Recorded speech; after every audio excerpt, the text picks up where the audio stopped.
Yesterday afternoon, another Democratic state lawmaker charged by federal prosecutors with bribery, and this one also concerning red light cameras. We've seen this in the past. Really made apparent after State Senator Martin Sandoval's Capitol offices were raided back in 2019. Now the most recent charge is brought up against State Senator Emil Jones III.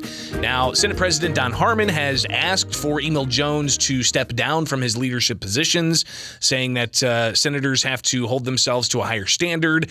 But this seems to be a pattern, and Emil Jones being the latest in a list of others who at the State House have been charged with federal crimes. Now, 8:11, it is Springfield's Morning News. I'm Greg Bishop on 92.7 WMAY, Springfield's News and Talk. And to give reaction to this, from across the aisle in a different chamber, we've got House Minority Leader Jim Durkin with us. Leader Durkin, thanks for taking time. Your reaction to yet another Democratic lawmaker who's been charged with corruption. Good morning. Good morning. Thanks, Greg. You know what? I should be shocked, but I'm not. It's just another day, another indictment of a Democrat, a top Democrat official. This is Deputy Majority Leader Emil Jones from the south side of Chicago. And it's just I can't explain it, but it's just an ongoing narrative for the Democrat Party who they refuse to talk about the issue of corruption within their ranks during this cycle. But, you know, we hear a lot about here in Chicago about the problems with organized crime throughout the Chicagoland area, but the Democrat Party of Illinois is organized corruption. That's what I think about. And there's no other way to explain it. You know, there were laws that the federal government put together years ago to take on organized crime. It's called the RICO statute. And I don't know how you cannot think that the House and Senate don't qualify as a racketeer, corrupt organization. This is the 11th person in the last 10 years who is an elected member of who is a member of the House of Representatives or the state Senate who has been charged by the federal prosecutors in Illinois for corruption. For corruption, it's just it should blow my mind. But I'd like to think, and I would hope it'd be the last one, but I don't think it is. I think that these investigations on red lights and also ComEd are still going. We're talking with House Minority Leader Jim Durkin after another Democratic state lawmaker was charged with corruption, bribery in this case, red light camera operator who apparently was a cooperating witness in this case and in previous cases as well. Leader, is there anything that can be done at the State House to address this? Or is this, bribery is already illegal. That's what we hear when we ask Democrats why not more is being done about ethics reforms. What else could be done to curb this type of activity? Well, for this type of activity, it's really a question of the voters saying enough is enough, and we have to move on from the Democrats that represented us over the past so many years. But one of the issues that I've witnessed, firsthand was I wouldn't say firsthand, but was Mike Madigan's assistant leader, Louis Arroyo, who was lobbying the legislature and city council for favorable treatment on a gambling statute. And he was not prohibited from doing that. And he ended up being charged by the federal government because he was trying to bribe a sitting state senator while he was a sitting member of the House of Representatives. I mean, you can't make this stuff up. We have to go back and revisit the ethics statutes and the code of conduct of the legislature.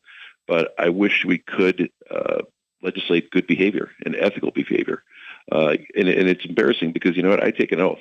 And a lot of good people down there on both sides of the aisle take that oath every 2 years. It means something to us.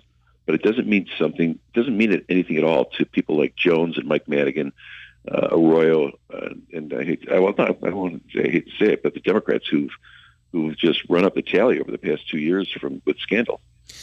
House Minority Leader Jim Durkin, of course, these are federal charges that have been brought up. Even the charges against Mike Madigan are federal charges, and we'll see ultimately what happens in that case. 22 charges against the former longest-serving House Speaker. But obviously, when the feds get involved, the FBI is involved. They have different investigative powers. Is there enough being done by local prosecutors or even by the Attorney General? Do they have tools to be able to combat these things, to be able to hold people accountable? Well, they do. They do, but it's a question of the source of their information. And in this case, you have a cooperating witness who's been working with the FBI. And the FBI is going to take the case to the U.S. attorney because there is a federal law that's being violated. But the resources are available for the attorney general and also the local prosecutors to conduct parallel investigations.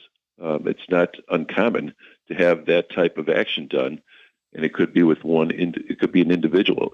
Because a person has been charged on the federal level, it doesn't preclude the attorney general or a state prosecutor to proceed with state charges for a similar type of action.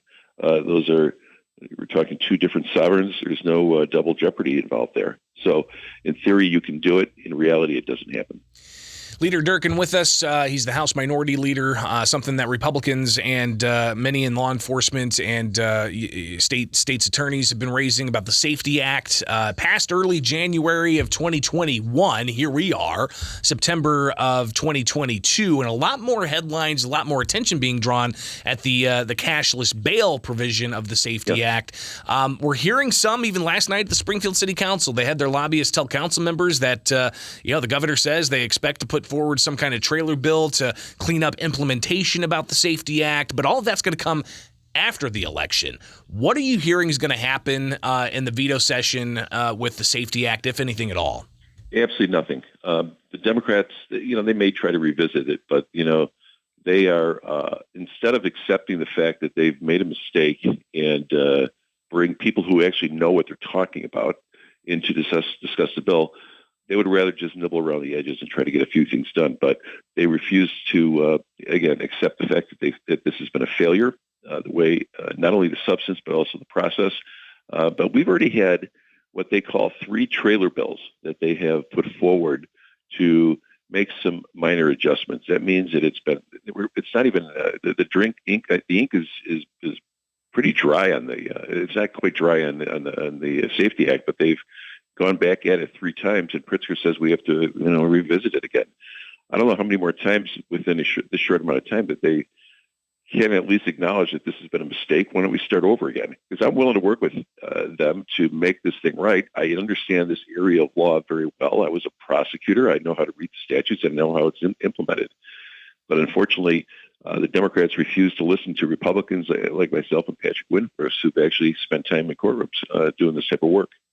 And what do you equate to the hyper-awareness about this all of a sudden in the past few weeks?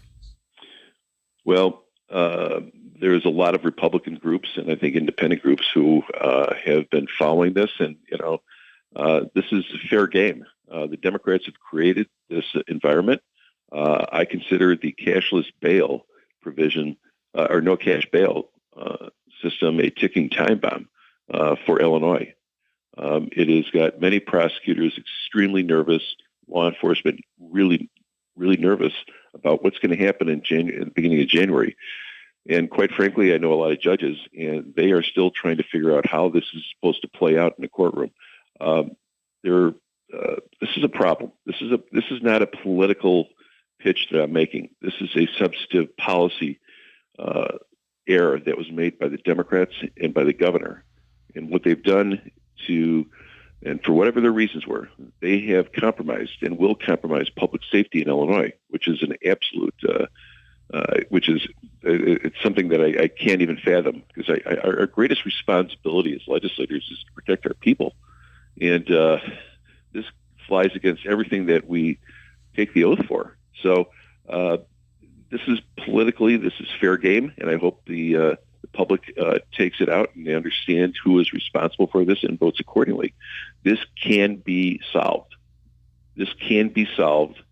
And I hope that the voters send a strong message to the Democrats who supported this, that this is unacceptable.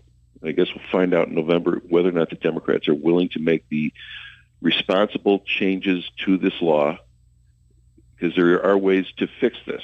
But they have to acknowledge that they have made a tremendous mistake that needs to be corrected before the first of the year. This is, of course, House Minority Leader Jim Durkin. Greatly appreciate your time. And the November 8th election is just around the corner. Early voting starts in a little over a week. Unbelievable to believe that, but it's true. Yeah. All right, Leader Durkin, thank you so much. We'll talk again soon, okay? Thanks, Greg. Take care. Bye-bye. Springfield's Morning News. I'm Greg Bishop on 92.7 WMAY. Springfield's News and